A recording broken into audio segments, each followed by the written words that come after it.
나도 지금 이게 교육 사업이잖아. 사람을 가르쳐서 성장시키는 이런 직업을 갖고 있는 사람들은 기간을 길게 봐야 돼. 짧게 볼 수가 없어. 정비사도 마찬가지지. 한 명 제대로 키우려면 몇 년이 걸리는데 그것 때문에 지금 당장 힘들다고 그거를 예를 들어서 뭐 살다 보면 경제적으로 힘들다고 보험을 먼저 깨는 사람들이 있어. 바보 같은 짓이지. 그것도 우선순위라는 게 있는데 마찬가지야. 인재를 두고 판단을 할 때도 내근직 같은 경우에 쉽게 대체가 가능한 직종이니까 그렇게 되지만 정비사는 장기적 한목으로 키워야 되는 직능 체제이기 때문에 조금 회사 사정이 어렵다고 뭐 이렇게 흔들릴 이런 조직은 아니야. 그게 흔들릴 조직 같으면 그 조직은 의미 없지. 조종사 정비사는 못 건드려서도 안 되고. 그렇게 해서 살짝 흔들려갖고 사람이 좀 불안한 마음이 들어봐. 다른 회사 가버리지. 그럼 여지껏 들여놓은 공 다 어디로 가? 안 돼. 못 건드려. 그렇다고 또 다른 데서 쉽게 채용을 할 수 있는 인재도 아니란 말이야. 그러니까 정비 인력은 늘려놔야 비용이 줄어. 장기적으로. 그리고 불필요한, 그러니까 비용, 항공사에서 항공기 운영하면서 가장 비용 손실이 많은 건 그 예측되지 않은 상황들, 그런 사고들, 이런 것들이거든. 대부분은, 그런 것들의 대부분은 뭐 정비 쪽이 많아. 정비를 제대로 안 해놓으면 예측되지 않는, 인간으로 따지면 평소에 몸 관리가 안 되면 병 나는 거하고 똑같은 거야. 언젠가 한번 병이 팍 나버리면 완전 다 꼬이잖아. 온 집안이 다 꼬이잖아. 그래서 병 나기 전에 몸을 잘 관리하는 게 중요한 거랑 똑같아. 비행기도 그래. 병이 나기 전에 미리 정비 인력이 투입이 돼서 제대로 유지를 관리해서 불확실성을 없애는 게 가장 큰, 그게 자꾸 하는 이유가 그게 비용이 절감되니까요. 외부 의뢰하면 다 곱하기 2가 들어가니까 직접 해야지. 그러니까 그러면 그럴수록 그 경험이 있고 기술력을 가진 정비사들을 확보하는 게 더 중요하고, 그거는 외부에서 데려오는 건 충성도가 떨어지니까 자체적으로 키우려고 하는 거. 그게 커. 뭐 가리지 말고 닥치는 대로 다 해서 공부해.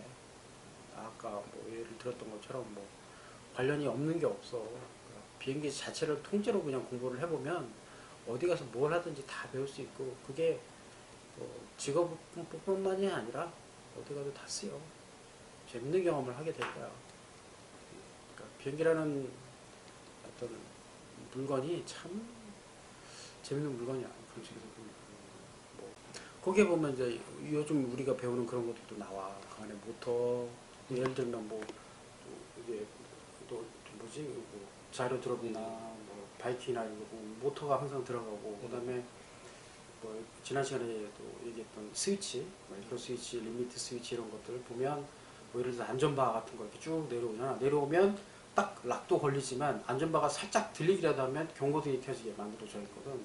그럴 때 안전바가 딱 내려왔을 때 밑에 리미트 스위치를 달아놔서 탁 눌리게 이렇게 만들어 놓은 것도 있고, 그런 것들이 눈에 보이는 것들도 있어요. 이렇게 자세히 보면 스위치, 뭐 센서, 뭐 특히 적외선 센서 이런 거 굉장히 많아. 놀이기구에 보면.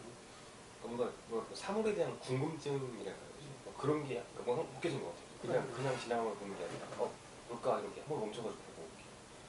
아니까 이제 보이는 거고, 점점 공부할수록 더 잘 보이니까 나중에 이제 내가 그런 얘기도 했잖아. 나중에는 이제 투시가 되는 것처럼 보인다니까.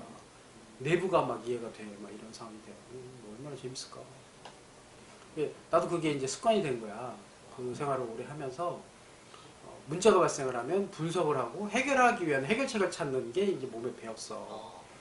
그래갖고 그냥 넘기는 게 아니야. 넘기는 게 아니라 어떻게든 저걸 해결해야 된다라는 생각을 해.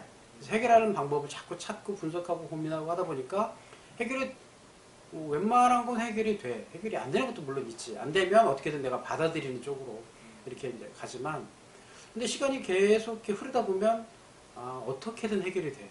문제의 본질이 해결되지는 않아도 내가 받아들인 자세가 바뀐다든지 아니면 그 해결 자체의 의미가 달라지는 이런 상황도 벌어져. 사람 사이에서는 오해가 생겼던 것들을 풀어가는 것도 해결이지만, 뭐 의사소통 자체가 문제였던 것들도 있고, 별 크게 해결을 하는 방안이 없었지만 시간이 지나면서 자연스럽게 서로 알아가면서 해결이 되는 이런 상황도 있고, 뭐 다양해. 아주 다양해. 기계도 그런 게 있거든. 이게 공학적으로 설명이 안 됐는데 결함이 없어지는 이런 상황도 있어. 이게 참 신기한 경험이 있어. Part of the unit driven by the motor. 모터에 의해 구동되는 유닛의 일부로 만들어지기도 한다. 그러니까 모터에서 이게 모터야. 모터에 있는 엔드 모터만 이렇게 별도로 만들어지는 부품 같으면 이게 모터고 모터 구동축이고 구동축의 엔드 프레임으로 보통은 만들지만 이게 어딘가에 들어가서 하나의 어셈블리로 만들어지면 여기에 만들 필요가 없어서 모터에 의해서 구동되는 이 유닛의 일부로 만들어지기도 한다. 지금 기어박스 일부러 만들어진다 그런 것처럼. 그런 것처럼. 놀이보드. 삼견지면. 맞지. 모터고 이게 구동축이면 이게 모터만 하나 따로 이제 만들어서 판매를 하는 어떤 별도의 부품으로 만든다면 여기다 배열을 넣으면 되잖아. 그럼 배열을 넣어서 여기다 구동축만 딱 만들어서 판매를 하면 얘는 그냥 이것만 갖다가 어디 껴갖고 그냥 쓰면 되는데 이게 이걸로 끝나는 게 아니라 이제 여기에 뭐 기어박스 같이 이제 연결이 된 상태로 만들어지는 부품이다. 그러면 이제 이 구동축 자체가 더 길겠지. 그러면 베어링이 여기에 있을 수도 있고 중간이든 여기든 어디든 있을 수 있다 이 소리지. 시프트 내에서 베어링이 어디로 있느냐. 온 드라이브 이런 게 있고. 이게 내가 오늘 지금 올린 영상에 보면 서브 모터 이야기가 나오거든. 서브 모터. 썸모트. 그 서브 모터에 보면 이제 여기에 보통은 뭐 플랩 액추에이터가 작동을 하는 것도 다 모터인데 보면 모터에 여기 축이 길쭉하게 나와 있어. 이게 길어. 이게 쭉 길게 모터가 만들어져 있고 이 모터에서 회전에 의해서 여기에 있는 그 기어가 왔다 갔다 움직이거든. 그러면 이제 여기서도 축 자체 길이가 길어. 그래서 여기도 베어링이 있어야 되고 중간에도 있어야 되고 여기도 있어야 되고 또 몇 뒤에는 이제 뭐 브레이크부터 시작해서 뭐 모터가 하나 있어도 축이 이쪽으로만 튀어나오는 게 아니라 뒤로도 나와 있는 경우가 있어. 그럼 이제 여기도 베어링이 있어야 되지. 그럼 뒤에 이렇게 연결이 돼서 하나의 부품으로 만들어져. 그거 좀 발전기랑은 다르게 축이 더 길고 그것에 그 목적에 따라 다양하게 쓰이니까.